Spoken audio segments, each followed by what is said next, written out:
Okay, so the session today is all about Vocoll, which is First One's proprietary communication and collaboration product suite. And as we'll go on to kind of show and talk about throughout the webinar, Vocoll's being used in different ways and in different care settings at the trust that are using it. So as some examples, it's being used in CAMs, maternity, appointments, internal staff relations with communications teams, and also external patient relations. So just some quick introductions of the core Vocoll team. So I'm Sabrina Plant, and I'm Head of Digital Health Strategy. Tom is our Technical Director, who will be demoing Vocoll to you shortly, and Rob is our Creative Director. Effectively, we make up the core team, but as we sit very much within the broader First One group, we sort of collaborate with the teams across the entire group. So to kick off, just a quick overview of our vision at First One, because that really is fundamental to everything that we do. So it's all about making lives better through digital empowerment, and that then filters down into our day-to-day mission, which is about providing optimized and personalized digital experiences that ultimately positively impact lives. And hopefully you'll see that, that this is very much woven into the features and functionality, fabric of the functionality of Vocoll. So just a quick overview so that you can see where Vocoll fits in with the kind of broader offering of the First One group. So essentially there are 4 core verticals that make up First One. So First One Technologies has been powering websites, intranet, self-service portals and extranets, and has been active in the NHS for over 15 years. Firebox Digital is our creative services arm. Vocoll is our communication and collaboration product suite, and then our innovation hub, which is much more focused around our seed fund, where we're starting to fund digital health initiatives brought forward to us by our partner NHS Trusts, and we're starting to work with them more on the digital strategy side as well. And this slide just nicely highlights, we've built up a loyal NHS customer base. On the previous slide, it really demonstrated the breadth and depth of expertise we have in technology, but really we also have that sector-specific understanding. We've been active in the sector for 15 years, and our solutions are very much adapted to the sector-specific requirements that the NHS has. So on to Vocoll.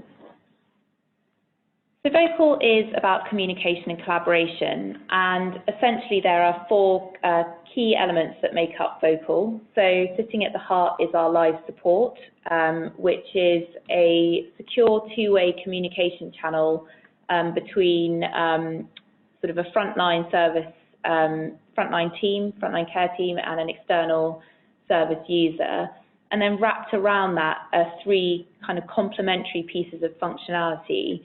So there's connected chat, which essentially allows any member of your organisation to be brought into Vocoll, and that works in connection with live support, so that if you've got somebody responding to a patient or service user query, which is external to the trust, but they don't know the answer to a query, they can then use connected chat.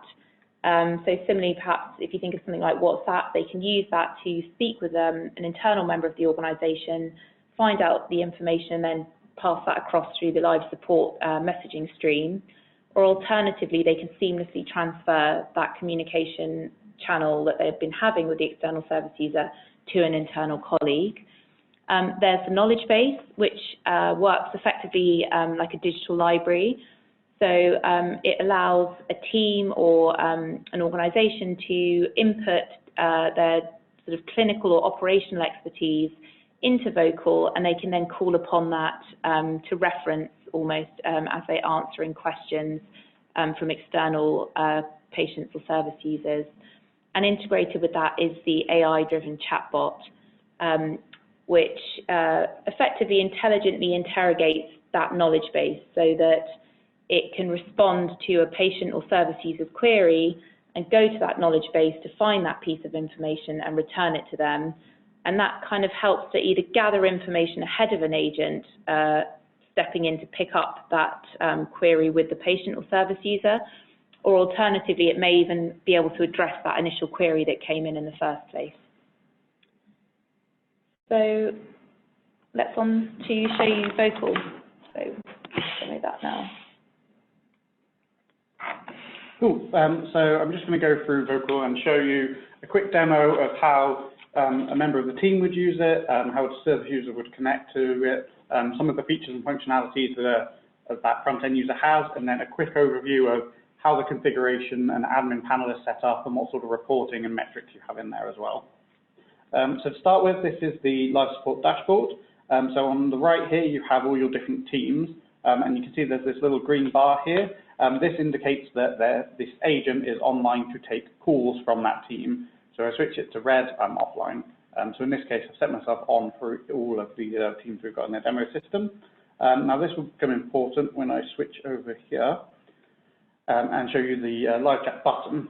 So this is completely customizable and can be put on kind of intranets, websites, wherever you need it. And this start a chat button only shows when you have a member of your team on shift, and it's also within the opening hours that you've got set up. So this means that, you know, if your team's very flexible, they need to dive into a meeting, they need to go and you know, help out as a nurse or anywhere else, then they can just quickly set themselves off shift, and then the button will no longer appear. So it means users are only going to be able to come through to chat when there's people there available to answer the calls. So once I have started my call and there's someone on shift, I'll be able to select which team. Again, you can set the button up so that it just goes through to a specific team from a specific page, or it shows you the teams that are available. So in this case, I'll choose appointments. And then ask me some information. And again, you can customize all this information so that you can change what fields you ask for. And then you also have a topic drop down. And again, as we kind of theme throughout, it's fully customizable in the admin. You can set all your different categories that you want. And this is kind of your second level of triage. So your first level is triaging them to the right team. And this is now triaging them within that team, what area their query is about. So I wish to cancel my appointment. And again, the kind of wait time in the messaging here is customizable. You can have it typed out yourself, or it can be automatically generated from the system. So when I click Start a Chat, I'll get a audio notification, and you'll also see I get a desktop notification here as an agent. These desktop notifications will appear in front of any screen. So like I'm not now, you don't have to be actively in the live support web browser. You just need to have it open somewhere, and it'll give you that notification that a new call has connected.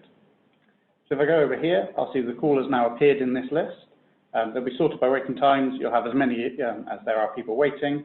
And then as an agent, I can accept them and move them from the generic call list to my personal call list, at which point it will give a message to the end user to say you're now chatting to yourself as the agent.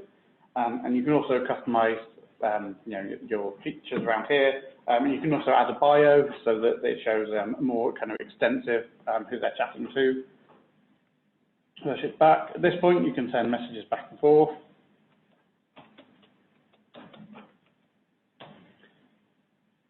And likewise from the service user side. And again, you'll get desktop notification when there's a new message and you're not in the app. So as soon as you've kind of sent the message and you're waiting for them to reply, you can quickly switch over to a different chat and answer that one. And that's one of the key benefits of using live support over kind of the phone system, where you are stuck on a single call and you can't, whilst you're waiting for people to find information or waiting for people to reply, you're kind of in that one place. Whereas with the chat, you can handle 3 or 4 calls at once. So now I'll show you a couple of other features. You can send media. So if you have PDFs or images, any kind of information that you would share with a patient regularly, you can upload those into here. And likewise, you can enable it for the end user to send you information as well. All that media will get stored in the system so that you can reuse it. So you don't have to have it stored on your desktop. You don't need to go hunting for it each time. You can just simply reuse it from here. Alongside reusable media, you also have reusable responses. So these are pre-written responses that are created in the admin side and are categorized per team and per category. And these you can simply insert into the conversation. So you might have, your welcome messages, your sign-off messages, and they'll insert them into the chat below, and then you can kind of type out any additional changes you might want. So that's another just a quick way for your agents to be able to quickly and efficiently bounce between calls and give replies. If I move back over here, up on the right-hand side here, you'll see Support tab, which is the one we started with, which shows you all your teams and your calls. The tab below is the Chat tab. So these are your internal contacts. So these are other members of your team that you can chat to. So as Sabrina was saying earlier, if you've got a query come in that you need to hand them over to another team or you need to ask some advice, you can chat between different colleagues and get that feedback and really help you kind of efficiently give that resolution. I know, from some of our conversations that there's always a bit of a breakdown in communication between first line and second line support when it comes to kind of, GPs and then handing it over to specialists. So having, an area in the chat where they're all in one place so that when someone is handed over between teams, you can make sure that all the information is there and all the reasoning is there, so they've kind of got that history and that transcript and they're all on the same page. Likewise with that, when you're handing over to a single person, you'll have an internal chat that you can send a direct message to them. You can also set up groups. So if you might have a group for your appointments team, you might have a group for your maternity team. If you need to ask a question of them, but you're not sure who's the best placed person to answer, you can create a group and just send one question into there, and then whoever's kind of most available can pick it up. So if I now switch back to my chat, I've got some extra controls up here on the top right. Firstly, export. This allows me to take a transcript of the conversation. So it'll give me all the chat that's gone back and forth, and it will give me a PDF or a text file, depending on what I want. So I can go and upload that into our patient reference system. So if they do come in again, that conversation is exactly documented there so that anyone can get the exact same information and see what was said. Additionally, there's options so that you can allow the service user to download the transcript at the end of the call as well. That's something you can enable. And as an admin, you can go into the system and get that information historically as well. Next option here is reassign. So that if you need to pass it on to a different member of a team, because actually the team they're coming on is the wrong one, or they've got multiple queries that need to be handled by multiple different teams, you can hand them over to someone in a different team, or likewise, if you need to kind of escalate it to a manager or someone more experienced to deal with, you can hand it over. You can leave a little message to say why you're passing it over, and then that will transfer it straight into their call. They'll be able to see the whole chat history, and they'll be able to see the reason that you've passed it over, but that message won't be shown, won't be seen by the service user. So that's something purely agent to agent, just to let them know why you handed it over. But as I said, that agent will then be able to go through the whole history, so they won't have to ask the same questions again. They'll already have all the information that's been gleaned. The next couple of options here are about the categories. So this is more important when you're coming to look at more of the metadata and you're trying to identify maybe areas of training or areas of your website that you might want to put more information on, to make sure that you kind of fully triage all the calls correctly, so that when you do look at that metadata, it gives you the best possible view of the situation. So if someone has come in with a, say in this case, I wish to cancel my appointment, but actually they didn't want to cancel their appointment, they just want to know how to get to their appointment, you can switch it to that different category so that when you do come to look at that data, it's correct. And the final option you have here is the closed category. So this is a kind of an additional way of tagging the call, and this is something that's completely hidden from the service user. So the first category is the one that service user selected when they started the call. This is a kind of a resolution category that only the agents can see. So once you've had your back and forth, you've shared any documents, you've had passed over to any other members of the team you need to, and you've got to a resolution, then you can simply resolve the call up here. And then if I switch back, there'll be a feedback form that pops up for the service user as well. And this is, again, fully customizable, so you can change what questions you want to ask here about the service. It's also one of the best places to garner any information that you might want from the user as well, because once they've just been, they've had their query resolved, they're in the best possible place to kind of give feedback and feel like they want to, help out. So it's always the best place to ask any other questions that you might want to say about, have you seen our website? We've added some new features to it, anything like that you might want to, just make them aware of. And again, this is where you get the export option if you've got it enabled as well. So that's a kind of a brief overview of the generals of the system. Just before I go to the config area, I'll just show you some more NHS-specific features that we've added. So one, if I just switch back over to here, and click no, I'm not finished. So one option that we added was a Google Translate feature. So this allows either the user or the agent to translate the text of the message into any other language that's on the system. These are ones that we got from some of our customers, and Bart's fed back, and this is kind of a short list that they have, but obviously we can add more onto here if there's languages missing.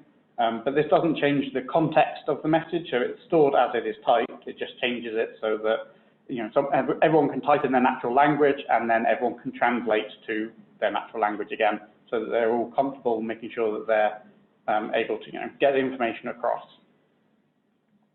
Additionally, with the Google Translate, we also added a Google Maps. So we can't do it from the test account, but a Google Map will appear here. And this is something that we specifically added when we set up the installation for Northamptonshire for their CAMS department, so that they could get the actual physical location of a caller when they're coming in, so that if it is a high-risk call that they need to send out an ambulance or they need to get immediate advice to, they have the exact GPS location of what that user is. Additionally, when we're setting up the CAMS setup for Northamptonshire, we added some features around how the actual view is shown to the service user. So these iconography and the images are a lot bigger, and as I mentioned before, you get a bio, so that when you do get put through to someone, you know that you're talking to a nurse who's been in this job for 15 years. They can get put in their bio what experience they have, so you already have that kind of first level of trust starting to build up. Cool. So that's kind of a quick overview of the dashboard and agent view. I'm just going to now go to the admin panel and go through a few of the options here. This can be accessed from the top right here. So I won't go through all the configuration options because there's a lot of different ones, but just to kind of briefly just talk about how we set the system up. So we just have one copy of the code that we run for everyone. So as soon as one of our customers suggests a new feature or bit of functionality that we think is going to work for everyone, we'll put it into the system as something that you can configure and turn on and off. We kind of internally call it soft key configurable, so that everything's in there and then you can configure it to exactly how you need, kind of along with all the messaging and all the different features and functionality. And we do those upgrades, we all do them at our own time. There's no kind of upgrade cost. They all just happen automatically in the background. There's no downtime as part of that. We kind of keep one system as up to date with as many features as soon as they're created. Cool. So the main area of the dashboard is the reports. So these gives you a 2-week snapshot of the data from the system. So how the calls were closed, what categories they came in on, what resolution types they were, how long those calls were waiting, and how long those calls took to resolve. And if I go into the live support section of the configuration here, you can run all those same reports against a specific user. So if you're trying to identify, potential training needs within the team, and you can also look at, what times people are available and how long they're setting themselves as available. And also on this view, you can see a snapshot of everyone who's on shift, everyone who's waiting, how long those calls have been waiting, what categories they are and such like, and this will refresh. So you get that kind of full view of the usage of the system.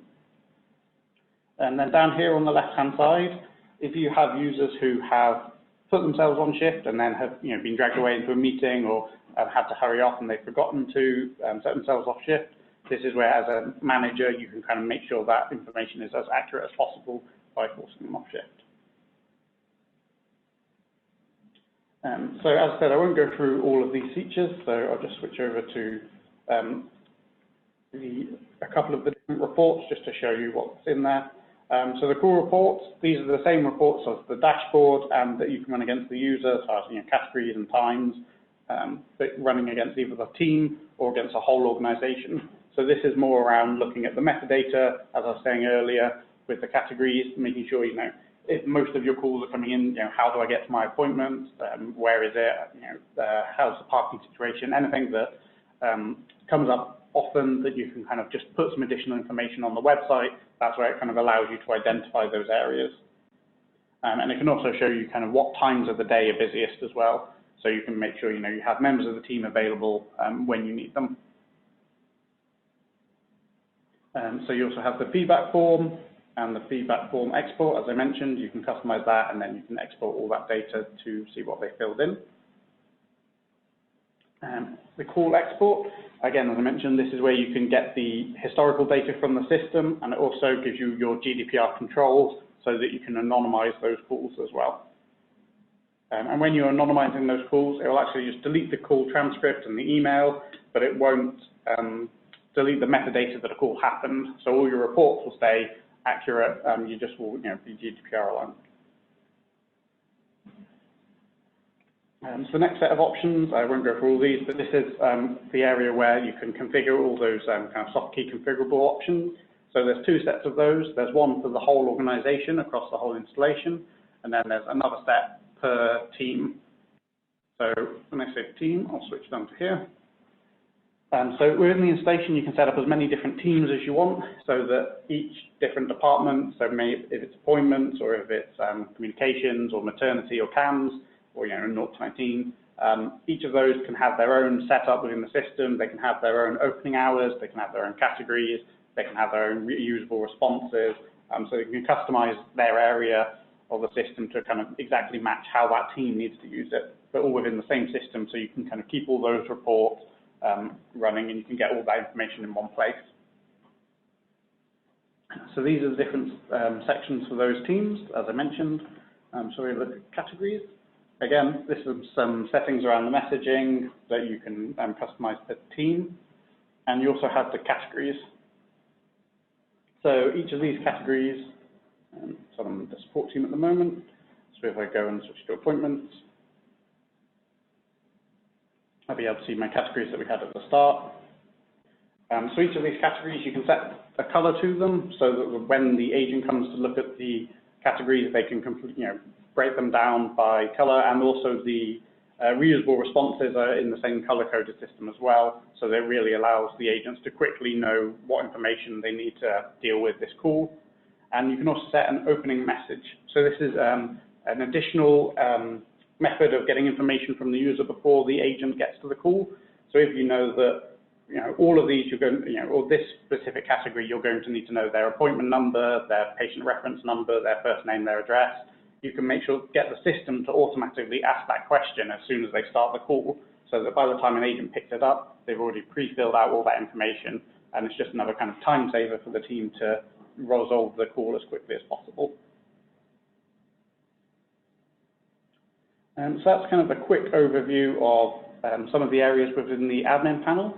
The final section I'm going to talk about is the knowledge base.